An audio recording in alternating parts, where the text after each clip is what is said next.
Olá, sejam bem-vindos a mais um estudo Visão Comparativa dos Evangelhos. Meu nome é Wellington Lima e estamos tratando do Sermão da Montanha. Agora nós vamos lidar na segunda parte do ensino de Jesus sobre o amor ao próximo. No vídeo anterior nós vimos o que estava registrado em Lucas capítulo 6, versículo 31 a 38. Agora nós vamos lidar com o que está registrado em Mateus, no capítulo 5, versículo 43 a 48. E no próximo vídeo nós vamos lidar com o que está registrado em Mateus também, capítulo 7, versículo 1 a 5. Que este estudo possa lhe abençoar. Vamos lá? Mateus capítulo 5, versículo 43. Ouvistes o que foi dito: amarás teu próximo e odiarás teu inimigo. Ouviste o que foi dito. Pode ser apropriado anotar aqui, nesta última citação, a maneira de Jesus citar as doutrinas das quais ele escolheu utilizar. Ele não diz, sabes o que foi dito, etc. Como ele teria dito se nada além da lei escrita estivesse em seus olhos. Mas Jesus diz, ouvistes o que foi dito, compreendendo não apenas a lei em si, mas suas explicações, que os rabinos disseram ter derivado da boca de Moisés pela tradição. Amarás teu próximo e odiarás teu inimigo. A ordem de amar o nosso próximo era uma lei de Deus, conforme Levítico, capítulo 19, versículo 18. Não te vingarás, nem guardarás rancor aos filhos do teu povo, mas amarás a teu próximo como a ti mesmo. Eu sou o Senhor. Que devemos, entretanto, odiar nossos inimigos foi uma inferência dessa instrução tirada pelos judeus e também do Salmo 139, versículo 19 a 22, onde está registrado: Ah, Deus, tomara que mates ao perverso. E vós, homens sanguinários, afastai-vos de mim, porque eles falam de ti com maldade, e teus inimigos se exaltam em vão. Por acaso, Senhor, eu não odiaria aos que te odeiam? E não detestaria os que se levantam contra ti? Eu os odeio com ódio completo. Eu os considero como inimigos. Os judeus supunham que se amamos um, é claro que devemos odiar o outro. De fato, eles eram tão excessivamente arrogantes que não saudavam nem um pagão ou nem mesmo um samaritano. Eles eram totalmente estranhos àquela grande e especial lei da religião que exige que amamos ambos. Um próximo é, literalmente, aquele que vive perto de nós. Então, alguém que está próximo de nós por atos de bondade e amizade. Versículo 44. Porém eu vos digo, amai vossos inimigos e orai pelos que vos perseguem. Amai vossos inimigos. Até os que jamais pisaram na entrada de uma igreja sabem que Jesus disse isso. E com muita frequência, infelizmente, condena os cristãos praticantes por não cumprir o ideal moral proposto pelo Mestre. Existem dois tipos de amor envolvendo o mesmo sentimento geral, ou brotando da mesma fonte de boa vontade para toda a humanidade, mas diferindo até o ponto de admitir a separação na ideia. O primeiro é aquele sentimento pela qual aprovamos a conduta do outro, comumente chamado de amor de complacência. O outro, aquele pela qual desejamos bem a pessoa do outro, embora não possamos aprovar sua conduta. Este é o amor da benevolência, e é esse amor que devemos ter em relação aos nossos inimigos. É impossível amar a conduta de uma pessoa que nos amaldiçoa e ofende, que fere nossa pessoa ou propriedade, ou que viola todas as leis de Deus. Mas, embora possamos odiar sua conduta e sofrer profundamente quando somos afetados por ela, ainda assim podemos desejar bem a pessoa. Podemos ter pena da sua loucura e insensatez. Podemos falar gentilmente dela e para ela. Podemos devolver o bem pelo mal. Podemos ajudá-la no momento do julgamento. Podemos procurar fazer bem a ela aqui e, principalmente, promover seu bem-estar eterno a seguir. Conforme nós podemos também ver em Romanos, capítulo 12, versículo 17 a 21, onde está registrado: A ninguém pagueis o mal com o mal. Buscai fazer o que é certo diante de todos. No que for possível da vossa parte, tende paz com todos. Não vos vingueis por vós mesmos, amados. Em vez disso, dai lugar à ira divina, porque está escrito: A mim pertence a vingança. eu retribuirei, diz o Senhor.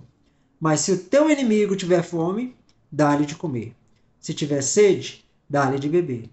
Pois quando fizeste isto, estarás amontoando brasas de fogo sobre a cabeça dele. Não sejais vencido pelo mal, mas vence o mal com o bem. Este parece ser o significado de amar nossos inimigos. E essa é uma lei especial do cristianismo, e a mais alta prova possível de piedade, e provavelmente a mais difícil de todas as tarefas a serem cumpridas. Amai. Em grego, há 4 palavras diferentes que equivalem ao nosso substantivo amor. Primeiro, nós temos o substantivo storge, com o verbo estergo. Essas palavras descrevem o amor familiar. Usa-se, por exemplo, para denotar o amor do pai para o seu filho, ou do filho para o pai. Em segundo, nós temos o substantivo eros e o verbo eran.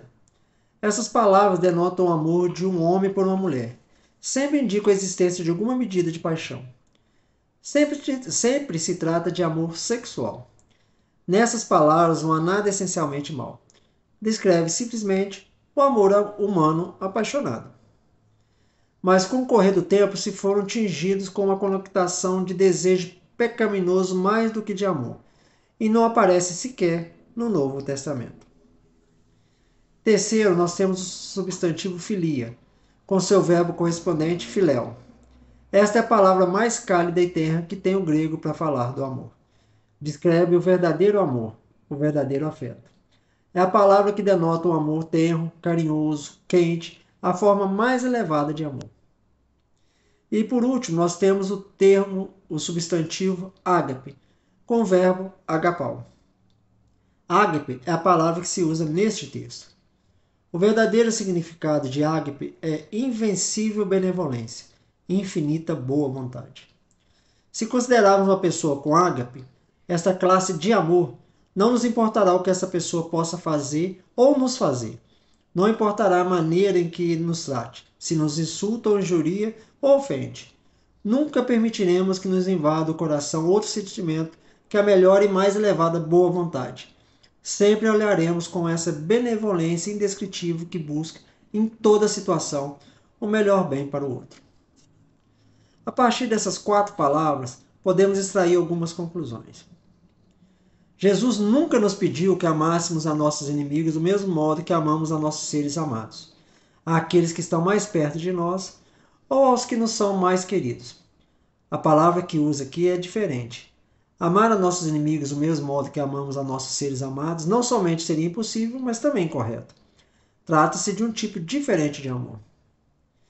Em que firma então a principal diferença? No caso dos que estão muito perto de nós, por razões de parentesco ou de outro tipo de relacionamento, e constituem o grupo de nossos seres amados, não poderíamos deixá-lo de amá-los. Falamos de amor. Essa é uma experiência que nos sobrevém sem que a busquemos nem que a produzamos. Corresponde ao plano de nossos afetos mais profundos. Mas no caso de nossos inimigos, o amor não é só algo do coração, participa também à vontade. Não é algo que não poderíamos evitar, é algo que devemos nos propor a fazer. De fato, constitui uma vitória e uma conquista frente ao sentimento que experimentamos instintivamente quanto ao homem natural. O ágape não é um sentimento do coração que sobrevém espontaneamente, sem que o peçamos nem procuremos. Significa uma determinação da mente, graças à qual obtemos essa invencível boa vontade até para com aquele que nos fere e insulta. Na verdade, só podemos ter ágape quando Jesus nos capacita a vencer nossa tendência natural para a ira e o ressentimento, e para alcançar essa inquebrantável boa vontade para todos os homens. É bom chamar a atenção que ágape, o amor cristão, não significa permitir que todo mundo faça e seja o que tenha vontade, sem exercer controle algum sobre eles. Ninguém diria que um pai verdadeiramente ama seu filho se lhe permite fazer o que quer, conforme vemos em Provérbios capítulo 3, versículo 12. Porque o Senhor repreende a quem ele ama, assim como o pai ao filho, a quem ele quer bem. Se experimentarmos boa vontade para com uma pessoa, pode ser que tenhamos que castigá-la, restringi-la ou discipliná-la, que devamos protegê-la contra si mesmo. Mas também significará que nunca a castigaremos para satisfazer nosso desejo de vingança, mas sim e sempre para conseguir que seja uma pessoa melhor. Toda disciplina e todo castigo administrado por um cristão deve procurar não obter retribuição ou vingança, mas curar. Nunca se tratará de um castigo meramente retributivo. Sempre será uma forma de procurar o remédio da situação. Outra questão é que deve-se levar em conta que Jesus estabeleceu esse amor como fundamento das relações pessoais. Há quem utiliza essa passagem como um argumento a favor do pacifismo, ou como um texto sobre o qual falar das relações internacionais. É óbvio que inclui essas coisas também, mas em primeiro lugar e sobretudo tem a ver com nossas relações pessoais, com nossos parentes, nossos vizinhos e com as pessoas que encontramos em nossa vida cotidiana. É muito mais fácil andar por aí declarando que não deve haver guerra entre as nações do que viver de tal maneira que o ressentimento nunca invada nossas relações pessoais com os que encontramos em nosso relacionamento diário. É um mandamento com respeito ao qual deveríamos dizer, antes de qualquer consideração, refere-se a mim. Deve-se notar que só os cristãos podem obedecer esse mandamento.